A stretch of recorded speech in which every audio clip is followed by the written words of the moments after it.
کر رہا ہوں میں پیرزادہ شاہد جیلانی مخدومی سجادہ نشین بقی علی حضرت سلطان العارفین محبوب العالم مخدوم شیخ حمزہ کشمیری، جنہیں سلطان اولیاء برہان عتقیہ محبوب رب العالمین منظور ختم المرسلین صلی اللہ علیہ وآلہ وصحبہ وسلم کے القابوں سے جانے جاتے ہیں، مانے جاتے ہیں، اور جو فرزند میں نبی رسول اکرم صلی اللہ علیہ وآلہ وصحبہ وسلم ہے۔ تو آج کے دن کے حوالے سے جو عرس مبارک کی آج کی اجتماعی بڑی تقریب ہے، تو مسلسل آپ دیکھتے ہیں 11 سفر مظفر سے لے کر 24 سفر مظفر تک نماز عصر سے لے کر مغرب تک ختمات و موضوعات درود اذکار کی مجلسیں جاری رہتی ہیں۔ تو آج رات بھر شب خوانی ہوئی، تو آج کی اجتماعی آخری تقریب رہتی ہے عرس مبارک۔ جی حضرت سلطان عارفین رحمۃ اللہ علیہ کا یہ 460 سال کا یہ عرس مبارک۔ تو انتظامات کے بارے میں کیا بتاؤں، آپ دیکھ رہے ہیں میرے ایڈمنسٹریٹر صاحب میرے سامنے یہاں تشریف فرمائے جو وقف کے ہیں، تو بالکل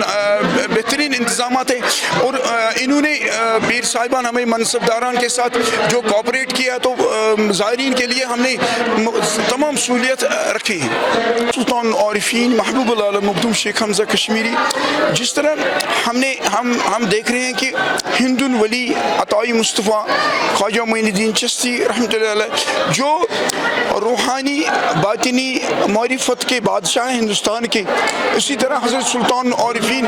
جنہیں سلطان اولیاء برہان عتقیہ محبوب رب العالمین منظور ختم المرسلین صلی اللہ علیہ وآلہ وصحبہ وسلم کے القابوں سے جانے جاتے ہیں، مانے جاتے ہیں۔ تو اسی طرح یہاں پہ پیر کامل روحانی معرفت اور نورانی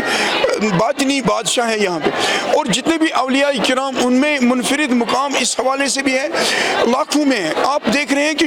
پورے سینٹرل ایشیا سے، پورے دنیا سے زائرین آتے ہیں یہ چیز دیکھنے کی حضرت سلطان عارفین محبوب العالم مخدوم شیخ حمزہ کشمیری کہاں پہ تشریف فرمائیں۔ اس حوالے سے آپ اندازہ کیجئے، آپ میرے عزیز ہیں، آپ اندازہ کیجئے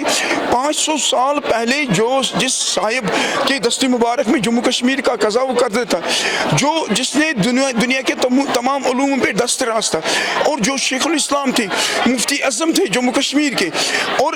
جنہوں نے 500 سال پہلے 350 سے بھی زیادہ کتابیں تصنیف کی ہیں، جو شیخ الاسلام امام اعظم ثانی علامہ بابا داؤدی خاکی رحمۃ اللہ، انہوں نے اپنی بادشاہت، انہوں نے اپنی شاہی لباس جہو جلال جہو حشمت چھوڑ کے پیر کامل کے ساتھ چل دیے۔ تو آپ اس وقت دیکھ رہے ہیں کہ وہ پیر کامل کے رائٹ سائڈ میں پہلو میں تشریف فرمائے۔ تو اس حوالے سے انہوں نے پیر کامل کے شان میں جو